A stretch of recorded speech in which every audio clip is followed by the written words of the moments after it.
Ok, bonjour à tous, bienvenue sur DigiSchool. Je m'appelle Thomas et je vais vous proposer un corrigé pour l'épreuve de français que vous avez passée cet après-midi si vous êtes en première ES ou S. Alors, le sujet portait sur l'axe de l'argumentation, des genres argumentatifs. Donc on va procéder dans l'ordre des épreuves proposées. Donc d'abord la question de corpus, ensuite le commentaire, puis la dissertation, puis le sujet d'invention.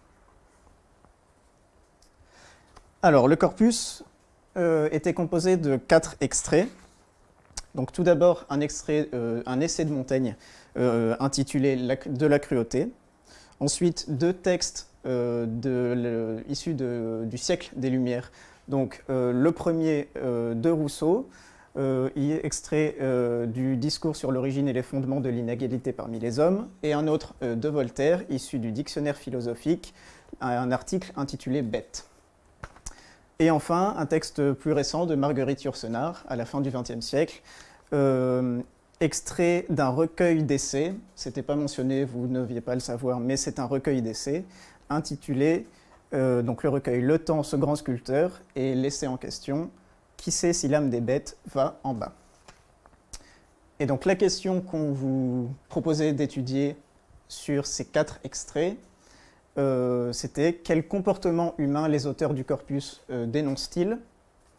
Et donc je pense que tout le monde a bien vu que tous ces extraits proposent une argumentation pour dénoncer la maltraitance animale à cause des humains.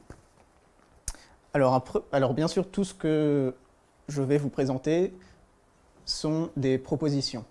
Il n'y a pas une seule solution, et donc c'est vraiment une proposition de corriger. Si vous n'avez pas fait exactement pareil, c'est pas très grave et ça vaudra pour toute la correction que je vais proposer. Ok, alors un premier point commun, un premier comportement dénoncé par les auteurs du corpus, c'est, je vous propose de commencer de manière très évidente par la cruauté de l'humain à l'encontre des animaux. Hop. Donc évidemment, c'est le thème central de tous les textes.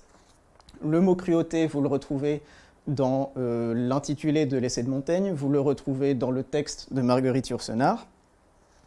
Des mots qui y font aussi référence, c'est inhumanité chez Montaigne et barbare chez Voltaire. Et donc on va trouver tout un champ lexical assez développé de l'horreur, de la violence, de la cruauté, que vous pouviez souligner. On peut montrer aussi que cette violence n'est pas une violence qui pourrait être justifiable, puisqu'elle est souvent présentée comme une violence tout à fait gratuite, et même, comme le montre Montaigne, une violence pour s'amuser, pour le plaisir de l'être humain. Ensuite, ce comportement dénoncé de la cruauté envers les êtres humains, il se double en fait d'un autre comportement qui est dénoncé, qui est celui pour les humains de se croire supérieurs aux autres êtres vivants. Et ça, c'est un débat tout à fait contemporain, et c'est pour ça que ce choix du corpus est assez étonnant et pertinent, puisque il s'inscrit vraiment dans des débats qui sont largement relayés aujourd'hui. Et donc, cette attitude qui est dénoncée, c'est tout à fait le terme contemporain spécisme qui le désigne finalement. Donc différents arguments pour dénoncer cette supériorité prétendue de l'être humain. Pour Montaigne, ça va être un argument théologique, ça veut dire lié à la religion, puisque Dieu ayant créé tous les êtres vivants, l'un ne peut pas être supérieur à l'autre. Rousseau, lui, va avancer l'argument d'une sensibilité commune. Il utilise ce mot de commune qui montre bien une unité entre les animaux et les êtres humains. Voltaire va lui employer une personnification pour lier l'être humain et l'animal, et va aussi souligner la similitude physique, tout simplement, entre les humains et les animaux. Donc voilà plusieurs stratégies pour montrer et dénoncer cette croyance de supériorité qu'a l'être humain.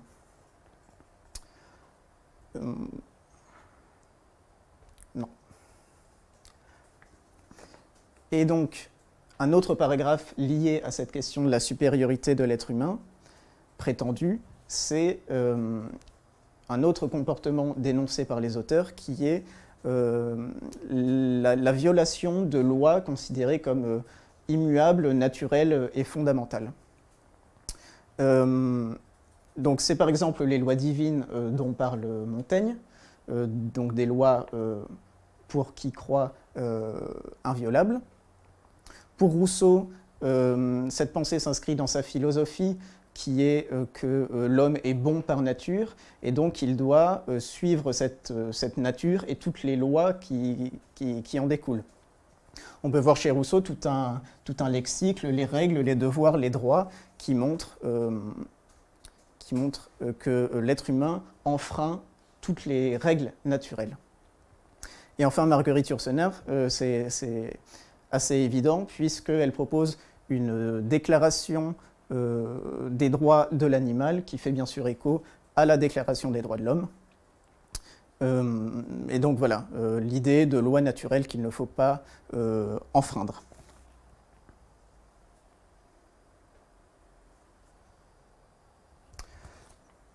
Et enfin, une dernière proposition de point commun entre ces textes, c'est l'association que font les auteurs du corpus entre cette cruauté que l'humain inflige aux animaux et une cruauté infligée par les humains à d'autres humains. Donc une analogie entre les deux qui ne fait que finalement renforcer la dimension vraiment horrible, affreuse et cruelle de la maltraitance animale. Et donc, voilà, Montaigne par exemple va montrer que dans la Rome antique,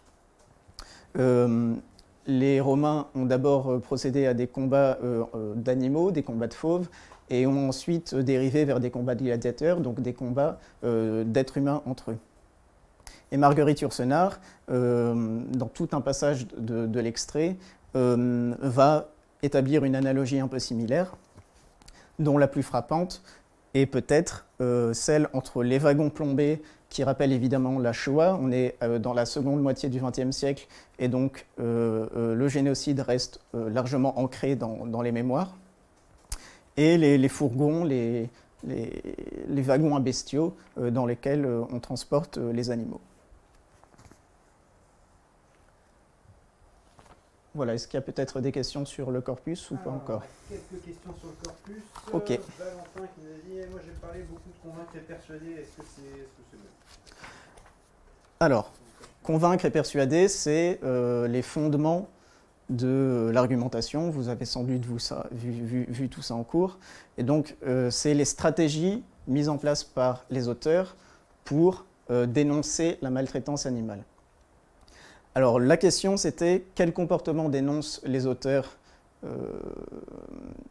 du corpus. Donc, il faut en effet dire quels sont les comportements et comment est-ce qu'ils les dénoncent. Alors, je n'ai pas employé les termes de convaincre et persuader, mais vous pouvez tout à fait le faire en expliquant. Il ne suffit pas de dire il convainc le lecteur de ou il le persuade que, mais voilà. Ce que j'ai fait sans mentionner les verbes convaincre et persuader. Alors, sur le commentaire, j'ai pas parlé de polémique dans le commentaire, est-ce que c'est grave? Alors le commentaire, on va y revenir juste après. Voilà, c'est beaucoup de questions sur dissert, commentaire. Je regarde s'il y en a quelques autres. Sur le corpus. Mais écoute, ça a l'air d'être... Ok. J'ai parlé des comportements qu'il dénonce, mais aussi comment le dénonce-t-il? Est-ce que c'est bien? C'est tout à fait ce qu'il faut faire. Eh ben, très bien. Voilà. Alors attends. Pour le commentaire, un plan, l'argumentation virulente et deux critiques, enfin, grand 1, une argumentation virulente et 2, une critique, est-ce que c'est trop bateau? Alors pour la dimension du bateau du commentaire, on va y revenir juste après. Eh ben écoute, c'est bon. C'est bon? Ok, donc allez, on passe au commentaire. Donc on vous proposait de commenter le texte C, qui était l'extrait du dictionnaire philosophique de Voltaire. Et là, ce qui était précieux, c'était le paratexte qu'on vous donnait, la petite phrase en italique juste avant le texte à proprement parler, celle-ci. En fait, Voltaire, ici, répond à un autre philosophe, qui est René Descartes, selon lequel, on vous le dit, les animaux sont des machines. Donc Descartes, c'est un philosophe du XVIIe siècle, donc un siècle avant Voltaire. Et donc Descartes va proposer cette thèse qu'on appelle mécaniste, qui est que l'animal va répondre à des stimuli de l'environnement et répondre de manière purement mécanique et physique à ces stimuli. Au contraire, l'humain, lui, est doté de raison, de sentiments, de réflexion, et on voit ça grâce au langage. Et le langage va faire toute la différence entre la nature de l'animal et la nature de l'être humain. Alors, c'était évidemment pas attendu de savoir autant de choses sur Descartes. Vous le verrez peut-être et sûrement l'année prochaine en philosophie. Mais voilà, il fallait bien s'aider de ce petit paratexte. Et en général, dans toutes les épreuves, ne pas oublier de regarder le paratexte. Donc, un siècle plus tard, Voltaire va répondre à Descartes. Un texte qui s'inscrit pleinement dans ce qu'on appelle la philosophie des Lumières, vous le savez sans doute, au XVIIIe siècle. D'ailleurs, vous aviez 2 textes de philosophes des Lumières dans le corpus, ce qui montre un intérêt certain des philosophes du XVIIIe siècle pour la question de l'animal. Et donc notre commentaire, je propose, encore une fois c'est juste une proposition, de l'orienter sur ces 2 facettes, qui est d'une part répondre à Descartes de manière polémique pour dénoncer la thèse philosophique de Descartes, et en même temps un texte argumentatif qui défend sa propre vision de l'animal et qui vise donc à prouver que l'animal éprouve des sentiments et pense, est capable de penser. Donc, je vous propose une problématique, il peut y en avoir 1000 autres. Comment Voltaire dénonce-t-il les thèses cartésiennes, donc les thèses de Descartes, afin de prouver que l'animal, comme l'humain, pense et ressent? Donc, comme je vous l'ai dit, je propose un plan en 2 parties. Une première partie, un texte polémique en réponse à la théorie de Descartes, avec 2 sous-parties. Une indignation contre la théorie machiniste de Descartes. Deuxième sous-partie, une dénonciation de l'inconséquence de ces thèses. Et une deuxième partie, un texte argumentatif en faveur de l'intelligence et la sensibilité animale. A, une identité entre l'humain et l'animal. B, l'animal, un être pensant et sentant. Alors, juste, donc je vous conseille de télécharger le corrigé complet. Je vais le balayer très rapidement, mais voilà, pour trouver plus de détails et des citations, etc., je vous conseille d'aller le télécharger. Donc, pour l'indignation contre la théorie machiniste de Descartes, le mot central, c'est l'indignation. Et donc, vous aviez beaucoup d'interjections, de points d'exclamation qui montrent la dimension polémique et indignée que prend Voltaire. L'utilisation de la deuxième personne du singulier, le « tu », pour parler à Descartes, l'apostrophe péjorative machiniste et toute une série d'impératifs montrent aussi que Voltaire s'en prend directement à Descartes. Et enfin B, une dénonciation de l'inconséquence de cette thèse. Donc il s'agit de prouver que pour Voltaire, la thèse mécaniste de Descartes est totalement fausse. Et ça, vous le trouvez principalement avec toutes ces questions rhétoriques qui ponctuent le texte. Du début à la fin, vous en trouvez. La phrase conclusive, le texte termine quand même sur une impertinente contradiction. Et donc ça, c'est vraiment la pensée de Voltaire pour les thèses de Descartes, donc vraiment quelque chose de faux. Et enfin, des impératifs qui appellent Descartes à rejeter lui-même ses thèses. Et donc cette phrase finale aussi, qui débute par « ne suppose point une impertinente contradiction », donc ce « ne suppose point », cette défense, appelle Descartes, qui est mort depuis longtemps quand Voltaire écrit ce texte, a abandonné toutes ces thèses fallacieuses. Et donc une deuxième partie sur l'argumentation que montre Voltaire en faveur de l'intelligence et de la sensibilité qu'ont les animaux. Donc tout d'abord une identité entre l'humain et l'animal, une identité physique, avec cette mise en scène de la dissection du chien à la fin du texte, et une stratégie argumentative que montre Voltaire qui est de dresser une analogie entre l'humain et l'animal, et donc il se met lui-même en scène en parlant toujours à Descartes. Tu me vois en train de chercher un papier, et dans le paragraphe suivant va faire exactement la même chose avec presque exactement les mêmes mots pour un chien qui est à la recherche de son maître. Et donc voilà, cette reprise de la même structure et du même lexique montre une identité entre êtres humains et animaux. Et dès lors se pose la question de la personnification. Dans le corpus, j'ai parlé de personnification chez Voltaire, mais c'est à nuancer parce que ce n'est pas l'animal montré comme un être humain, ça c'est la définition de la personnification, c'est l'animal pour ce qu'il est, quelque chose qui ressemble à l'être humain. Et l'injonction porte donc le même jugement, associe, voilà, finalement, appelle à associer un même jugement pour la sensibilité et l'intelligence de l'être humain et l'appliquer sur les animaux. Et donc, enfin, la thèse à proprement parler défendue ici par Voltaire, l'animal un être pensant et sentant. Donc Voltaire va dès le début exprimer clairement cette idée puisqu'il nie la thèse de Descartes qui est « les bêtes sont des machines privées de connaissance et de sentiments ». Donc la connaissance se réfère à pensant et les sentiments à sentant. Et donc il va nier dès le début ça, de manière très claire. Donc, d'une part, pour le pensant, la connaissance, vous avez un champ lexical vraiment très développé dans le texte. De même, un champ lexical très développé des émotions, des sentiments appliqués aux animaux.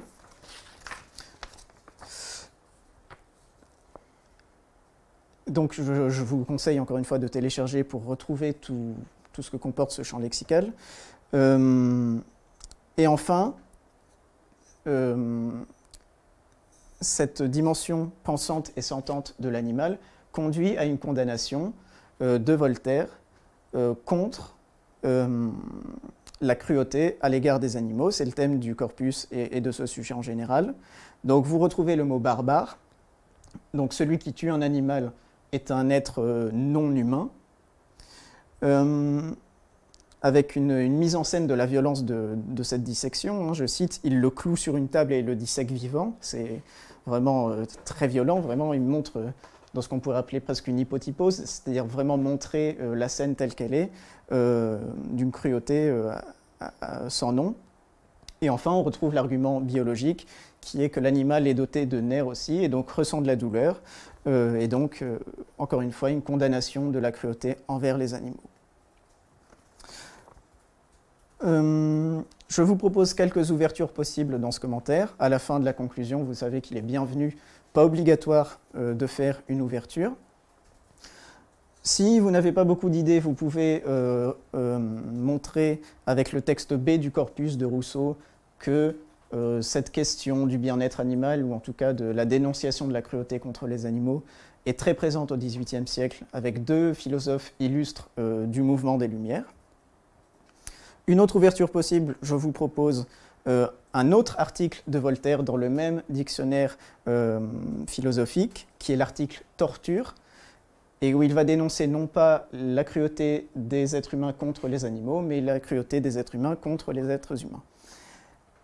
Et enfin, je vous le disais au début du corpus, ouvrir sur des débats plus contemporains, sur le spécisme, le végétarisme, le véganisme, etc. Et donc, tous les enjeux moraux de l'exploitation animale aujourd'hui. Est-ce qu'on a des questions sur le commentaire? On a pas mal de questions sur le commentaire, on a aussi quelques questions sur le corpus, si on a le temps d'y revenir, ça serait sympa. Alors, ils sont beaucoup à nous proposer leurs plans et leurs problématiques, donc on va en regarder quelques-unes, je regarde un peu s'il y a des questions. Ouais, encore une fois, c'est vraiment juste une proposition et il y a 1000 autres plans et 1000 autres problématiques possibles. Joseph sur Facebook il nous dit, moi j'ai parlé d'une thèse descartienne. Est-ce que le terme descartienne, on peut Alors, l'utiliser, ça existe? Non, ça n'existe pas, on dit cartésienne. Bon, c'est pas, on comprend ce que vous voulez dire. Ça n'existe pas, vous le saurez pour la prochaine fois. Assa qui nous dit, est-ce qu'on pouvait parler de l'interaction entre l'auteur et le lecteur? Oui, bien sûr. C'est d'ailleurs ce qu'on vous proposait comme sujet de dissertation, donc c'est aussi bienvenu d'en parler. Et donc en effet, c'est une des stratégies argumentatives aussi de s'adresser à l'auteur.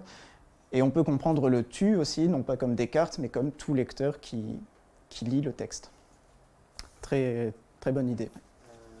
On avait donc, par quel moyen Voltaire démontre-t-il la théorie de Descartes? Est-ce que c'est une problématique intéressante? Alors oui, mais il ne faut pas oublier qu'il présente aussi, lui, sa propre théorie. Donc, cette problématique étudie un aspect vraiment fondamental du texte qu'il ne fallait pas louper, mais omet aussi un petit peu la pensée propre de Voltaire. Chloé qui nous demande, est-ce que dans l'accroche pour l'intro, est-ce qu'on peut citer un texte du corpus? Oui, par exemple, c'est possible. Des plans, on va peut-être passer un peu sur les plans. Mmh. Moi, j'ai pas, ouais, donc du coup, quelqu'un qui nous disait tout à l'heure, moi, j'ai pas parlé de polémique dans le commentaire. Est-ce que c'est pas bien? Alors, polémique, c'est bien parce que c'est un terme vraiment littéraire et qui rend bien compte de l'indignation que prend Voltaire. C'est pas une dénonciation gentille en disant « Ah, vos théories sont fausses, monsieur Descartes », c'est vraiment ce « quoi », ce « eh bien » exclamatif. Si, néanmoins, vous n'avez pas utilisé le mot polémique, mais que vous développez aussi cette idée sans utiliser le terme, c'est très bien aussi. Pixie, un plan linéaire en commentaire, est-ce que c'est mauvais? Alors, en plan linéaire, le plan linéaire, le danger, c'est de se répéter souvent. Et bon, le plan composé est quand même préférable, plus abordable, je pense. Après, si c'est un très bon commentaire linéaire, c'est très bien aussi. Julie qui stresse un peu, elle me dit, moi j'ai fini en 2 heures, j'ai fait 7 pages, je ne savais plus quoi mettre à l'écrit. Ah non, elle a fait l'invention, pardon. Du coup, bon. Ah, on reviendra à l'invention après. Moi j'ai fait hors sujet, un petit peu en stress. Mais ne croyez pas que c'est hors sujet parce que c'est pas exactement comme ce que je vous ai proposé. Hein. Ne paniquez pas non plus, c'est vraiment juste une proposition. Manon qui me dit, moi j'ai écrit la première lettre de tous mes paragraphes en rose, est-ce que c'est grave? Alors c'est très très très grave. Non, il n'y a pas de souci, je pense. Le plan dialectique pour la dissertation, ça c'est pour après. Et bien écoute, je pense qu'on peut enchaîner un petit peu. Ok, donc on enchaîne sur la dissertation. Donc la dissertation qui vous demandait si la littérature était un moyen efficace pour dénoncer la cruauté et émouvoir le lecteur. Alors, le sujet paraissait assez classique dans l'axe de l'argumentation. Est-ce que la littérature est efficace pour dénoncer, tout simplement? Mais plus précisément, il fallait se concentrer sur dénoncer les cruautés. Et donc c'est dans ce thème-là qu'il faudra choisir tous vos exemples. Sinon, les exemples n'ont pas de lien avec le sujet qui est dénoncer la cruauté. Et pas seulement la cruauté envers les animaux comme le proposait le corpus, on peut élargir la cruauté des humains contre les humains, et tout type de cruauté était bienvenu.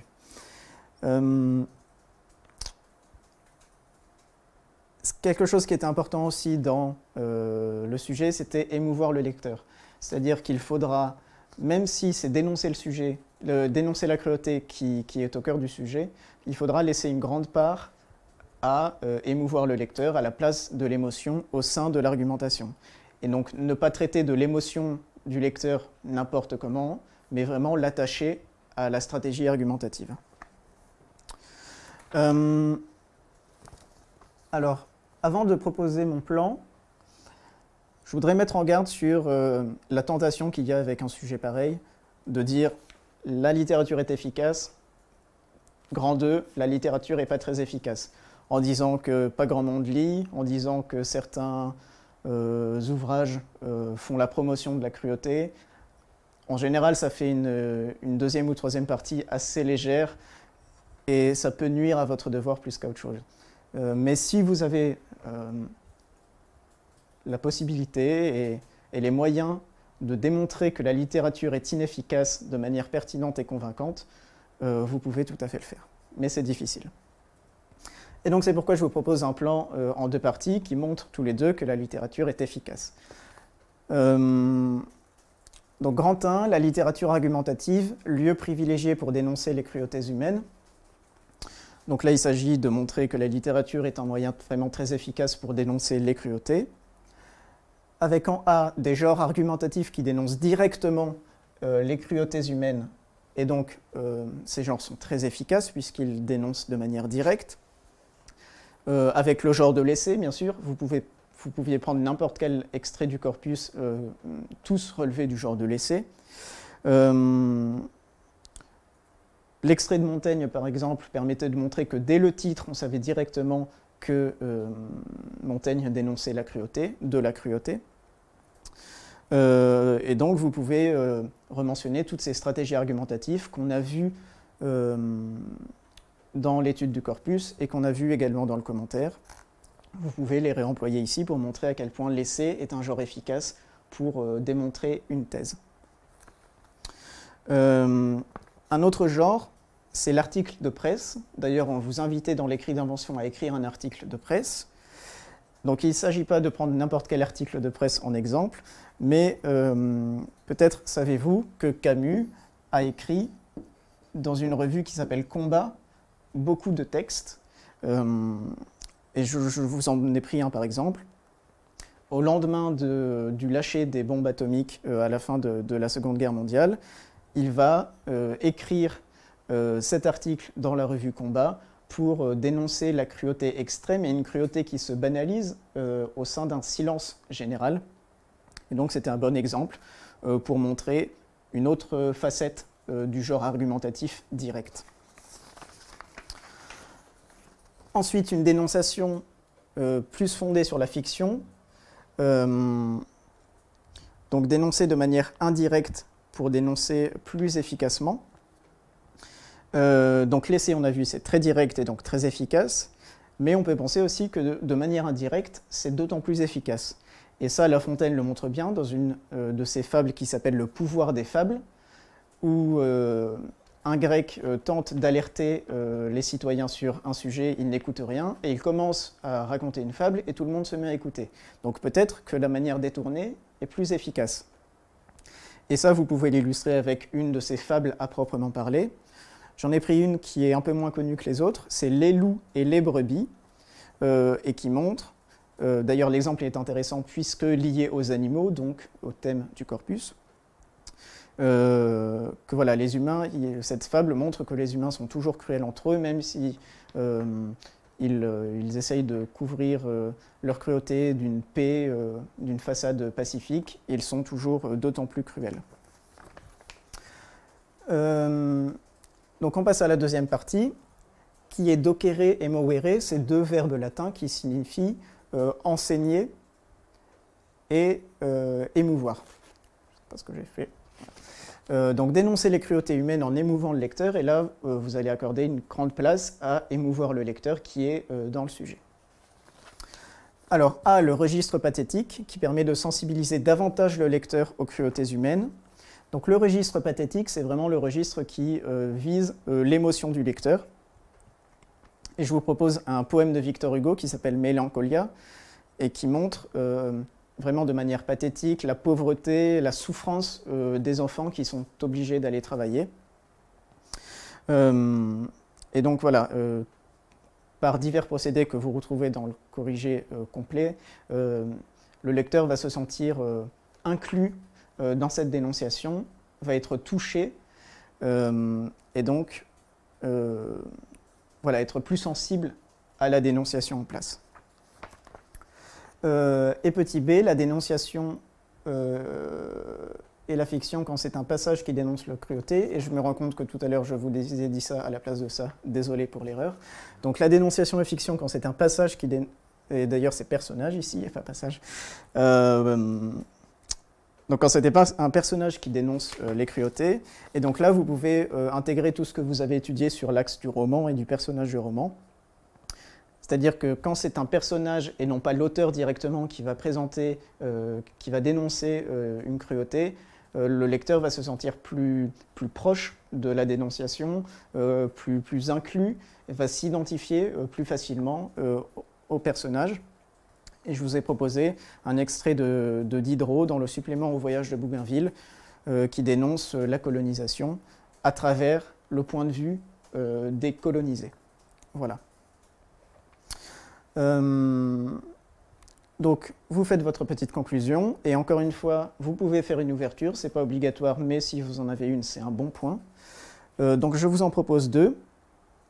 Si vous ne voulez pas vous détacher de l'idée qu'il y a des limites à la littérature, et il y en a sûrement, mais vous n'avez pas assez pour tenir toute une partie, vous pouvez le mettre là, en ouverture.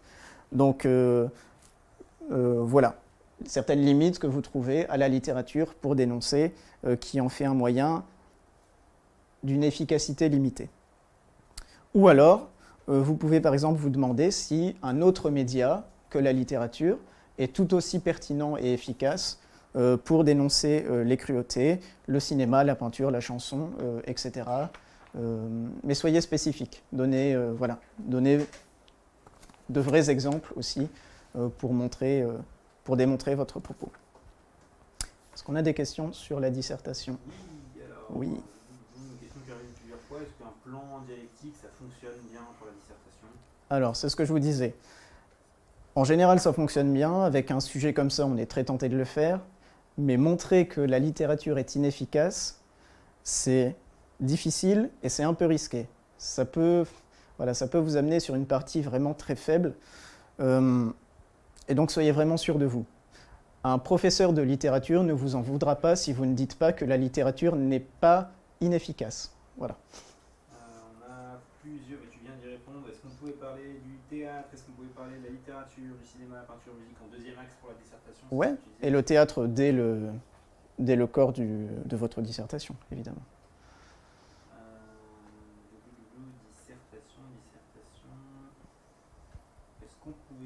Est-ce qu'on pouvait parler de dénoncer en général, pas forcément la cruauté, mais vraiment dénoncer les travers de l'homme? Alors les travers de l'homme, si c'est l'avarice ou l'orgueil, c'est un peu léger. Dans le sujet, c'était vraiment dénoncer les cruautés, et je pense que vous deviez choisir vos exemples dans la dénonciation de la cruauté spécifiquement. On a quelques questions corpus et commentaires, si tu veux. Ouais, ou alors je finis et on... Si tu veux. Ok, c'est bon pour la disserte? Ça a l'air... Ok, on y reviendra après s'il y a besoin. Ça marche. Ok. Donc le dernier sujet, l'invention. Je ne vais pas vous proposer un corrigé type parce que ça n'a aucun sens. Je vais vous proposer plutôt d'expliquer le sujet qu'on vous proposait, qui était: vous êtes journaliste et vous cherchez à montrer qu'il est nécessaire de promulguer la Déclaration des droits de l'animal. Vous écrivez un article de presse d'au moins 50 lignes, reprenant les caractéristiques du texte de Marguerite Yourcenar, texte D, et présentant des arguments variés sur un ton polémique. Alors d'abord le format, quelque chose de très factuel. On vous dit bien un texte d'au moins 50 lignes, donc c'est le minimum. Si vous faites moins, on considérera que c'est un peu léger et vous serez pénalisé. C'est possible de dépasser puisqu'il n'y a pas de maximum, mais c'est peut-être pas la peine de faire un texte de 15 pages non plus, et privilégier un texte de 50-60 lignes, très travaillé au brouillon, plutôt qu'un texte beaucoup trop long et moins bon en termes de qualité et de réflexion. La forme, on vous dit un article de presse, puisque vous êtes un journaliste. On vous parle de déclaration, donc le style doit correspondre à ce qu'on attend à la fois d'un article de presse et d'une déclaration.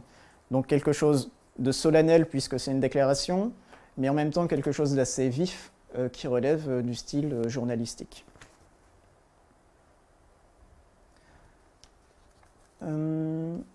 Alors, on vous parle de la Déclaration des droits de l'animal, et on vous cite Marguerite Yourcenar dans l'extrait. Donc ça va être votre inspiration principale pour votre écriture d'invention. Dans le texte D de Marguerite Yourcenar, on vous précisait un peu des choses sur cette déclaration des droits de l'animal. Donc, de même que le paratexte pour le commentaire, là, c'était aussi intéressant de jeter un coup d'œil aux notes de bas de page. Donc, on vous disait, une déclaration universelle des droits de l'animal a été rédigée et adoptée par la Ligue internationale des droits de l'homme en 1977, puis proclamée solennellement par l'UNESCO en 1978. Elle n'a cependant aucune portée juridique. Donc, vous pouviez, c'était une bonne idée de vous servir de cette note de bas de page, mais, encore une fois, ce n'était pas obligatoire. Si vous avez loupé par mégarde la note de bas de page, c'est pas grave du tout. On vous disait que le texte, votre texte, devait reprendre les caractéristiques du texte Marguerite Yourcenar. Alors c'est un peu flou, je suis assez d'accord, mais on peut noter, par exemple, la prise de position à la première personne, un appel au changement de l'état dans lequel on est, et une réflexion sur la nécessité de la déclaration des droits de l'animal, qui occupe tout le premier paragraphe du texte de Yourcenar. Donc, voilà quelques caractéristiques que j'ai dégagées du texte. Vous pouviez en avoir d'autres, vous pouviez ne pas suivre forcément celle-ci. C'est assez libre. Le texte, enfin, doit présenter des arguments. Donc, vous pouviez vous aider non seulement du texte de Yourcenar, mais aussi des 3 autres textes du corpus. Néanmoins, ne vous contentez pas de répéter, de paraphraser des arguments déjà avancés par les 4 auteurs du corpus. Vous pouvez proposer vos propres pensées ou des pensées que vous avez entendues. Comme vous le savez, comme je l'ai dit, la maltraitance animale et l'exploitation animale, c'est un thème très contemporain. Vous avez forcément entendu parler de ça à la télé, dans les journaux, sur Internet. Et donc, voilà, c'est toute une matière qu'il était intéressant de mobiliser, parce que le débat a évolué depuis Marguerite Yourcenar, quand même. Donc, le texte doit être argumentatif, donc mobiliser des figures rhétoriques d'argumentation, mais aussi des connecteurs logiques qui vont structurer votre pensée. Et donc là, le travail au brouillon était très important. C'est presque comme une sorte de dissertation qu'on vous demandait sur le sujet contre la maltraitance animale. Doit-on déclarer une déclaration des droits de l'animal? Et enfin, le sujet vous invitait à montrer un ton polémique, un petit peu curieux de vous obliger à suivre un ton, mais en même temps, c'est assez lié à la nature journalistique du sujet qu'on vous proposait. Et donc, le texte polémique, encore une fois ce mot, que certains n'ont pas mis dans le commentaire, mais c'est pas grave. Donc, quelques caractéristiques du ton polémique, c'est dénoncer des thèses communément admises, apostropher, c'est-à-dire interpeller ceux qui sont partisans de ces thèses que vous dénoncez, des figures de rhétorique assez spécifiques, notamment la répétition des anaphores, c'est-à-dire la répétition d'un même début de phrase pour bien marquer les esprits, des arguments assez tranchés. L'ironie pouvait être une solution aussi, et enfin la provocation, comme le fait un peu Voltaire, pouvait aussi être des bonnes idées pour rendre ce ton polémique. Et voilà, est-ce qu'il y a des questions d'abord sur cette invention? Ouais. Snail Gaming qui nous dit, mais comment ça, enfin qui n'a pas bien compris les termes, je pense commençant on devait écrire une déclaration, genre dire des sanctions, des lois, etc. Est-ce que c'est ça l'idée? Bon. Comme un texte de loi, quoi. Ok, non, on vous demandait plutôt un texte journalistique, en fait une tribune pour demander une déclaration des droits de l'animal. Il pouvait y avoir tout un aspect juridique, d'ailleurs Marguerite Yourcenar le fait, donc c'était une bonne idée puisqu'on vous demande de vous inspirer de son texte. Mais de là, imaginez des sanctions très spécifiques et vraiment un cadre de loi, ça doit rester plus littéraire que juridique. Voilà. Faut-il mettre une ouverture au sujet d'invention? Non. Pour l'invention, pouvait-on mettre des citations de Marguerite Yourcenar? C'est une bonne idée. si ça prend pas trop le pas. Il ne faut pas que ce soit juste, comme Marguerite Yourcenar l'a dit, je veux que. Mais c'est une bonne idée, par exemple, commencer votre déclaration par une citation de Marguerite Yourcenar, ou même d'un des autres auteurs. C'est une bonne idée, oui.